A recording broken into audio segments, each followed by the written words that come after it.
नमो नमः। प्रवाचिका अहंदया जोशी अत्र समेषां स्वागतम्। एषा कथा परमहंसयोगानंद पुस्तकात उद्धृता अस्ति। कथायाः नाम अस्ति गुरुजींच्या सहवासातील शेवटले दिवस। अधुना अवशिष्टाः कथा या अस्ति सा कथा अहम् अत्र पठामि। अस्तु तर्हि आरंभं कुर्मः। नंतर आम्ही थोडा वेळ ध्यान लावून बसलो। फार आनंद वाटला। त्यांच्या पवित्र अशा सान्निध्यातून आम्ही जेव्हा बाहेर पडलो तेव्हा मी श्री राईट यांना म्हणालो, पिवळसर गवताच्या सिंहासनावर बसलेला तो एक राजाच आहे. त्या दिवशी रात्री आम्ही त्या मेळ्याच्याच मैदानात उघड्यावर चांदण्यात जेवण घेतले. जेवण साध्या पत्रावळीवर वाढलेले होते. हिंदुस्थानात जेवण झाल्यावर ताटवाटी विसळण्याचे काम अगदी कमीत कमी असे करून ठेवलेले आहे. अशा त्या मोहमयी कुंभमेळ्यात आम्ही आणखी 2 दिवस घालविले. नंतर वायव्य दिशेने यमुनेच्या किनाऱ्याने आम्ही आग्र्यास गेलो. पुन्हा एकदा आम्ही ताजमहलवर दृष्टी टाकली. संगमरवरामध्ये उतरविलेल्या त्या स्वप्नाकडे भारावलेल्या मनाने पाहत असता माझ्या स्मृतीमध्ये जितेंद्र शेजारी उभा होता. नंतर तेथून पुढे वृंदावन स्वामी केशवानंदांच्या आश्रमात. केशवानंदांना हुडकून काढण्याचा माझा हेतू या पुस्तकासंबंधी होता. लाहिरी महाशयांचे चरित्र मी लिहावे अशी जी श्री युक्तेश्वरांनी मला विनंती केली होती ती मी कधीही विसरलो नाही. भारतामधील माझ्या वास्तव्यात योगावतारांचे प्रत्यक्ष शिष्य व नातेवाईक यांच्या भेटी घेण्याची प्रत्येक संधी मी घेत असे. त्यांच्याशी माझे जे संभाषण वेळोवेळी झाले त्याची टिपणे मी करून ठेवली आहेत. ही टिपणेच ग्रंथवजा झाली आहेत. मी निरनिराळे प्रसंग व तारखा तपासून घेतल्या आणि फोटोग्राफ, जुनी पत्रे व कागद गोळा केले. माझी लाहिरी महाशयांची धारिका म्हणजेच फाईल फुगत चालली. माझ्यापुढे आता ग्रंथ लिहिण्याचे किचकट व कष्टाचे काम पडलेले आहे हे मला आता कळून चुकले आणि माझ्या मनात त्या दडपणाने थोडीशी धडकीही भरली. त्या महापुरुष अशा परमगुरूंचे चरित्र माझ्या हातून यथास्थित उतरावे याबद्दल मी परमेश्वराची प्रार्थना केली. त्यांच्या पुष्कळशा शिष्यांना अशी भीती वाटे की गुरुदेवांच्या चरित्रलेखनामध्ये त्यांच्या जीवनातील काही प्रसंगांचे महत्त्व कमी दाखवले जाईल किंवा त्यांचे चुकीचे वर्णन देण्यात येईल. अवतारी पुरुषाचे जीवन थंडगार गद्य अशा शब्दात उतरवणे जरा अवघडच आहे. पंचानन भट्टाचार्य यांनी असा शेरा माझ्यापाशी एकदा मारला. त्यांच्या इतर निकटवर्ती शिष्यांना सुद्धा योगावतारांचे जीवनचरित्र आपल्याच हृदयाच्या कोपऱ्यात अमर उपदेशक असे जतन करून ठेवण्यातच समाधान वाटत होते. तरी पण लाहिरी महाशयांनी आपल्या चरित्राबद्दल जे भविष्य वर्तविले होते ते ध्यानात ठेवून त्यांच्या बाह्य जीवनातील घटनांची माहिती मिळवण्याच्या कामी व त्यांना आधार मिळवण्याच्या कामी मी बिलकुल हयगय केली नाही. वृंदावनला आपल्या कात्यायनी पीठ आश्रमामध्ये आम्हा मंडळींचे स्वामी केशवानंदांनी मोठ्या आनंदाने स्वागत केले. तो आश्रम म्हणजे विटांनी बांधलेली एक भव्य इमारत होती. इमारतीमध्ये भव्य असे काळ्या रंगाचे सुरूचे खांब होते व त्या इमारतीच्या भोवती एक सुंदरसे उद्यान होते. त्यांनी आम्हाला थेट आपल्या बैठकीच्या खोलीत नेले. तेथे लाहिरी महाशयांचे एक मोठे तैलचित्र भिंतीवर लावलेले होते. स्वामीजींचे वय जवळजवळ 90च्या घरात गेले होते, पण त्यांचे सुदृढ व मांसल शरीर ताकद व आरोग्य व्यक्त करीत होते. त्यांचे केस लांब असून दाढी बर्फासारखी पांढरी शुभ्र होती. त्यांचे डोळे आनंदाने चमकदार दिसत होते. त्या आश्रमाचे ते चांगले कुलपती शोभत होते. भारतातील संत महात्म्यांवरती मी जो ग्रंथ लिहिणार आहे त्यात आपल्या नावाचा मी उल्लेख करणार आहे असे मी त्यांना सांगितले. आपल्या पूर्वायुष्याबद्दल मला काही माहिती सांगता का? मी त्यांना सुहास्य वदनाने विनंती केली. महान योगी बहुधा आपल्याबद्दल कधी सांगत नसतात. केशवानंदांनी नम्रतेचा आविर्भाव केला. त्यात विशेष काही सांगण्यासारखे नाही. जवळजवळ माझे सारे आयुष्य मी हिमालयात एकांतवासात घालवलेले आहे. एका गुहेतून दुसऱ्या गुहेत मी पायी चालत गेलेलो आहे. मी हरिद्वारच्या परिसरात सभोवताली उंच अशा वृक्षराजींमध्ये आश्रमही ठेवला होता. ती जागा मोठी शांत होती. कोणी विशेष त्या आश्रमात येतही नसत, कारण तेथे सगळीकडे सापांचा उपद्रव असे. केशवानंद हे सांगताना गालातल्या गालात हसले. नंतर एकदा गंगेला महापूर आला व त्यात तो आश्रम व ते साप सगळे वाहून गेले. नंतर माझ्या शिष्यांनी मला वृंदावनामधील आश्रम बांधण्यास मदत केली. आम्हा मंडळींपैकी एकाने स्वामीजींना विचारले की हिमालयातील वाघांपासून त्यांनी स्वतःचा कसा बचाव केला. केशवानंदांनी मान हलवली. ते म्हणाले, त्या उच्च अशा आध्यात्मिक वातावरणात हिंस्र पशु योगीजनांच्या वाटेस जात नाहीत. एकदा जंगलात वाघ अगदी माझ्यासमोर आला आणि मी एकदम आरोळी मारल्यावर वाघ जागच्या जागी दगडासारखा खेळून राहिला. ही आठवण झाल्याबरोबर स्वामीजी गालातल्या गालात हसले. माझ्या गुरूंना वाराणसीत भेटण्यास जात असे त्यावेळी मी एकांत आयुष्याचा त्याग करी. हिमालयातील जंगलामध्ये माझे हे जे भ्रमण चालत असे त्यावर ते विनोद करीत.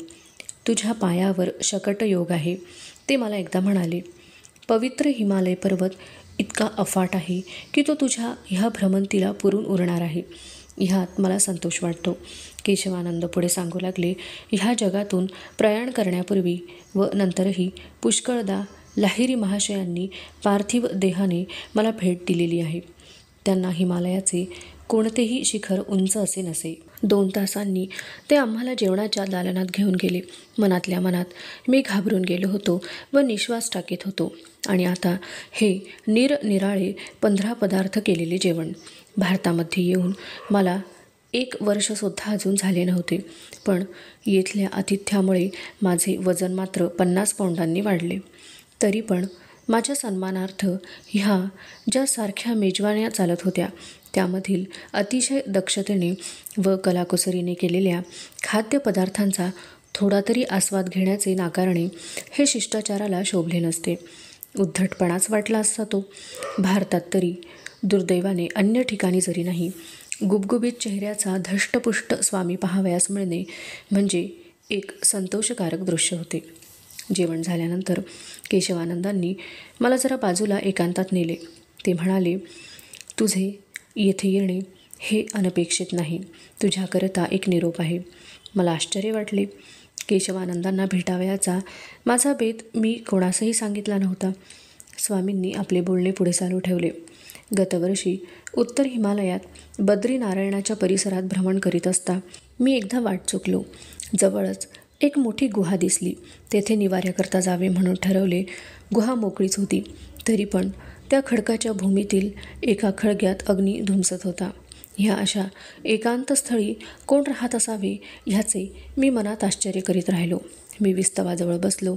माझे डोळे गुहेच्या प्रवेशद्वाराजवळ खिळून राहिले. द्वारावर सूर्याचे ऊन तळपत होते. केशवानंद, तू आलास, फार बरे वाटले मला, असे शब्द माझ्या पाठीमागून मला ऐकू आले. मी वळून पाठीमागे पाहिले. घाबरून गेलो होतो मी. आणि समोर बाबाजी उभे असलेले पाहताच मी दिपूनच गेलो. त्या परम गुरुवर्यांनी त्या गुहेच्या कोपऱ्यात पार्थिव देहात आगमन केले होते. कित्येक वर्षांनी त्यांचे हे दर्शन झाल्याने मला अत्यानंद झाला. मी त्यांच्या पवित्र चरणांवर लोटांगण घातले. बाबाजी बोलू लागले, मीच तुला येथे बोलावले, म्हणूनच तुझी वाट चुकली आणि या गुहेत माझ्या तात्पुरत्या राहावयाच्या ठिकाणी तू असा वाट चुकून आलास. आपली भेट झाल्याला बराच काळ लुटला. तुझे पुनः स्वागत करण्यास मला फार आनंद वाटतो. त्या अमर गुरुदेवांनी आध्यात्मिक सहाय्याचे आशीर्वादपर शब्द उच्चारले आणि ते पुढे म्हणाले, योगानंदाला देण्यासाठी मी तुला एक संदेश देतो. हिंदुस्थानात परत भेट देण्याचे वेळी तो तुझ्याकडे येईल. त्याला आपल्या गुरुच्या व्यवहारांबद्दल पुष्कळ पाहावे लागेल. तसेच लाहिरीच्या उरल्यासुरल्या शिष्यांच्या गाठीभेटी घ्याव्या लागतील. त्यात तो गुंतून राहील. तर त्याला सांग की यावेळी काही त्याची माझी भेट होणार नाही. त्याची खूप इच्छा आहे, पण त्याला काही इलाज नाही. पण पुन्हा केव्हा तरी त्याला मी जरूर भेटेन. केशवानंदांच्या तोंडून बाबाजींचे हे मनाला समाधान देणारे वचनपर शब्द ऐकून माझे हृदय हेलावले. माझ्या हृदयात एक थोडीशी जी जखम झाली होती ती बुजली. कुंभमेळ्याच्या प्रसंगी बाबाजींचे दर्शन झाले नाही म्हणून माझ्या मनाला जे दुःख झाले होते ते दुःख आता पार नाहीसे झाले. श्री युक्तेश्वरांनी असे सुचविलेच होते. एक रात्र आश्रमात आम्ही पाहुणे म्हणून राहिलो. दुसऱ्या दिवशी दुपारी आम्ही मंडळींनी कलकत्त्यास प्रयाण केले. यमुना नदीवरील पुलावरून जात असता आम्ही वृंदावनच्या प्रेक्षणीय अशा क्षितिज रेषेचा देखावा पाहिला. संध्याकाळची वेळ होती. पश्चिम क्षितिजावरील त्या अग्निगोलाचे प्रतिबिंब आमच्या खाली प्रशांत अशा पाण्यामध्ये उमटले होते. यमुना तीर हे बालमुकुंदाच्या स्मृतींनी पुनीत झालेले आहे. येथे त्याने गोपींबरोबर आपल्या मुग्ध लीला केल्या. अवतारी पुरुष व त्याचे भक्त यांमध्ये स्वर्गीय प्रेमभाव कसा असू शकतो याचे ते अप्रतिम उदाहरण आहे. पाश्चिमात्य टीकाकारांना भगवान श्रीकृष्णाच्या जीवनाचा बरोबर बोध झालेला नाही. धार्मिक ग्रंथातील रूपकात्मक घटनांचा गद्य वाङ्मयी मनाला उमज पडत नाही. भाषांतरकार कशी घोडचूक करतो हे खालील उदाहरणावरून दिसून येईल. ही गोष्ट रविदास नावाच्या एका चांभार जातीच्या मध्ययुगीन संताबद्दल आहे. त्याने आपल्या वृत्तीला अनुरूप अशा भाषेत मानव प्राण्यामध्ये सुप्त असे जे आध्यात्मिक वैभव वावरत असते त्याचे साध्या सुध्या शब्दात बहारीचे वर्णन केले आहे. अस्मानाच्या सुनील पडद्याखाली अवगुंठित चर्मपटांतरी दिव्यत्वाची ज्योत सदा तेवत. ह्या रविदासाच्या सुंदर काव्यपंक्तींवर एका पाश्चिमात्य टीकाकाराने जे जाता जाता प्राकृत भाष्य केले आहे ते ऐकल्यावर मनुष्याला आपले हास्य लपवण्याकरता तोंड वळवावे लागेल. नंतर त्याने एक झोपडी बांधली. मग त्याने कातड्याची एक मूर्ती तयार केली आणि त्या मूर्तीची तो पूजा करू लागला. रविदास हा संत कबीर याचा गुरुबंधू होता. रविदासांची एक उच्च कोटीची शिष्या म्हणजे चितोडची राणी होती. तिने एकदा आपल्या गुरुच्या सन्मानार्थ एक मोठे ब्राह्मण भोजन घालण्याचे ठरवले. पण त्या भोजनाला एका चांभाराबरोबर बसावे लागेल म्हणून कोणीही ब्राह्मण येईना आणि शेवटी त्यांनी आपले अन्न वेगळे काढून आपली वेगळी पंगत बसवली. तेव्हा काय चमत्कार झाला. प्रत्येक ब्राह्मणाला आपल्या शेजारी रविदास बसल्याचे आढळून आले. ह्या सामुदायिक चमत्कारामुळे चितोडमध्ये पारमार्थिक जागृती मोठ्या प्रमाणात घडून आली.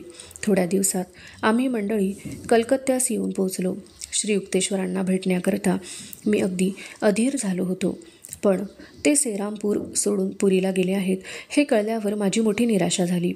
पुरी हे दक्षिणेला 300 मैल अंतरावर आहे. पुरी आश्रमात ताबडतोब निघून ये अशी तार 8 मार्चला एका गुरुबंधूने कलकत्त्यामधील गुरुजींच्या एका शिष्याला अतुलचंद्र रॉय चौधरी यांना पाठवली होती. ही बातमी माझ्या कानांवर आली. त्या तारेचा अर्थ माझ्या ध्यानात आल्यावर माझ्या मनाला क्लेश झाले. मी गुडघे टेकले आणि परमेश्वराची प्रार्थना केली की त्याने माझ्या गुरुदेवांचे प्राण वाचवावे.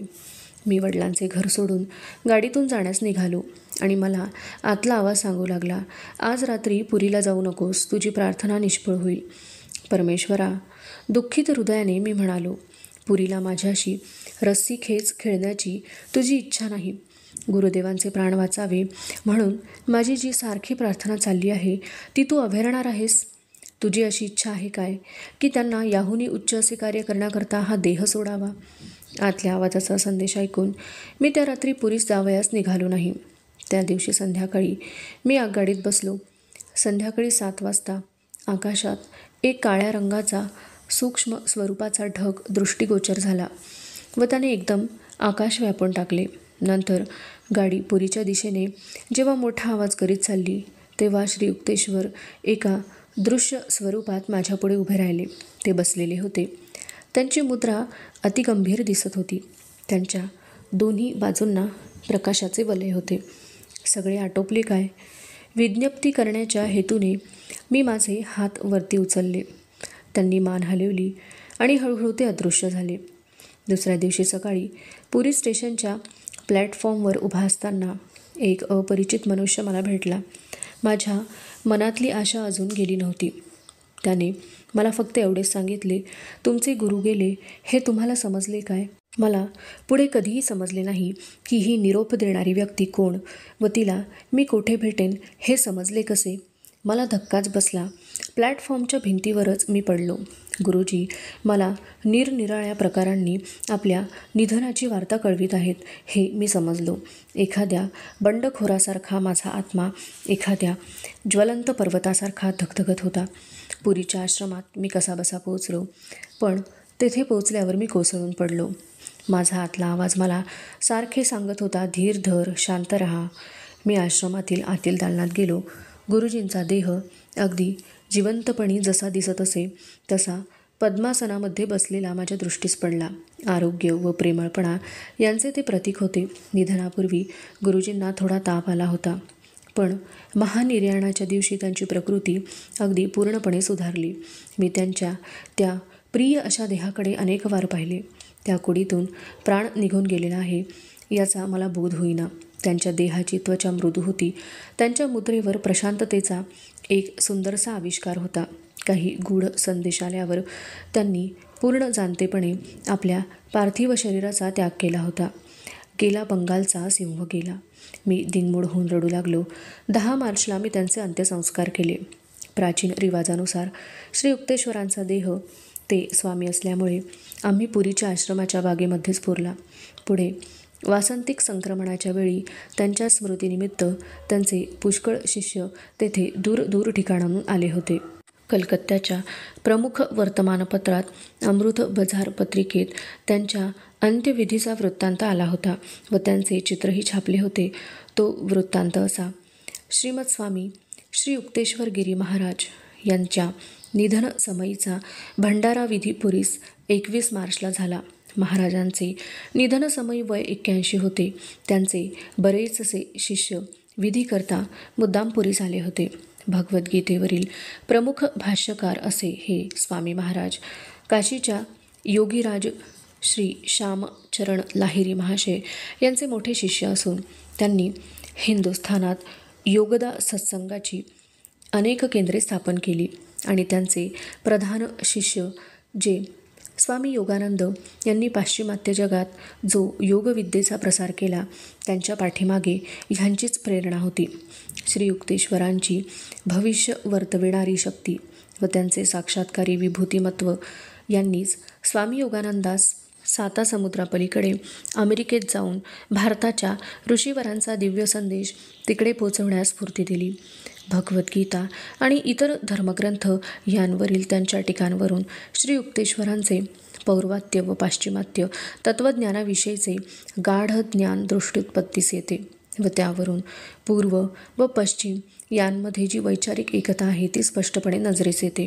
सर्व धर्मांतील एकवाक्यतेवर त्यांची श्रद्धा असल्याने श्री युक्तेश्वर महाराजांनी निरनिराळ्या धर्मांच्या व पंथांच्या पुढाऱ्यांच्या सहकार्याने धर्मविषयक समजुतीस एक शास्त्रीय दृष्टी लावण्याच्या हेतूने साधुसभा नावाची एक संस्था काढली. आपल्या निधनापूर्वी त्यांनी स्वामी योगानंदास ह्या साधुसभेचे अध्यक्ष म्हणून आपले वारस नियुक्त केले होते. अशा महात्म्याच्या निधनाने भारताची मोठी हानी झालेली आहे. त्यांच्यामध्ये भारतीय संस्कृतीचे खरे रहस्य व साधना ही मूर्तिमंत उतरलेली होती.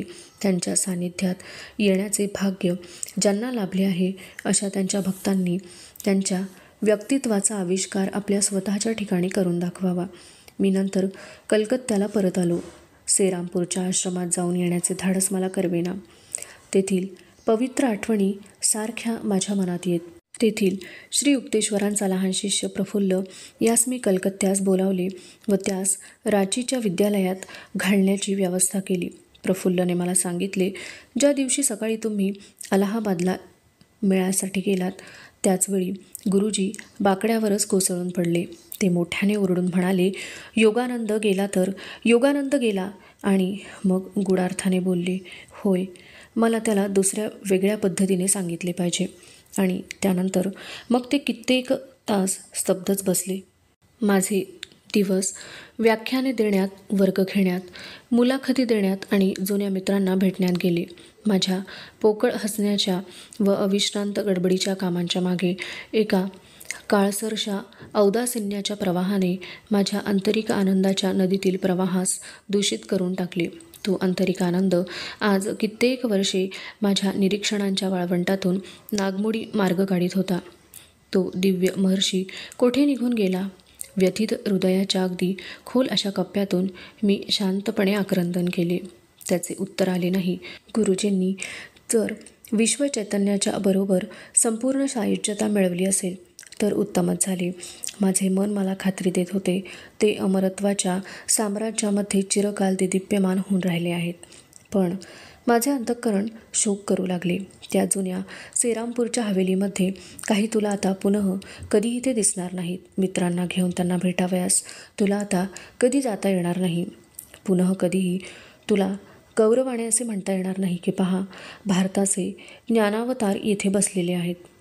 श्री राईट यांनी आम्हा मंडळींची मुंबई सोडून परत पश्चिमेकडे जूनच्या सुरुवातीला जायची व्यवस्था करून ठेवली होती. मे महिन्याचा दुसरा पंधरवडा कलकत्त्यामध्ये निरोप देण्याची भाषणे व मेजवान्या यात गेला आणि नंतर ब्लेच, श्री राईट व मी असे आम्ही तिघे फोर्ड गाडीतून मुंबईकडे निघालो. तेथे आम्ही पोहोचल्यावर जहाजांच्या कंपनीच्या अधिकाऱ्यांनी आमचे जाणे रद्द करावयास लावले.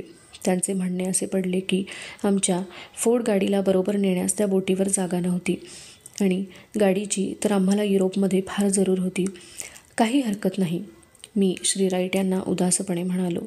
मला पुरीला पुन्हा एकदा जाऊन यायचे आहे. आणि मग शांतपणे मी त्यांना सांगितले, माझ्या गुरुदेवांचे समाधीस्थान मला माझ्या अश्रूंनी पुन्हा एकदा भिजवू द्या. अधुना एषा कथा समाप्तिंगता अस्तु तर्हि पुनर्मिलामः. तावन् मंगलं भूयात्. नमो नमः. धन्यवादः.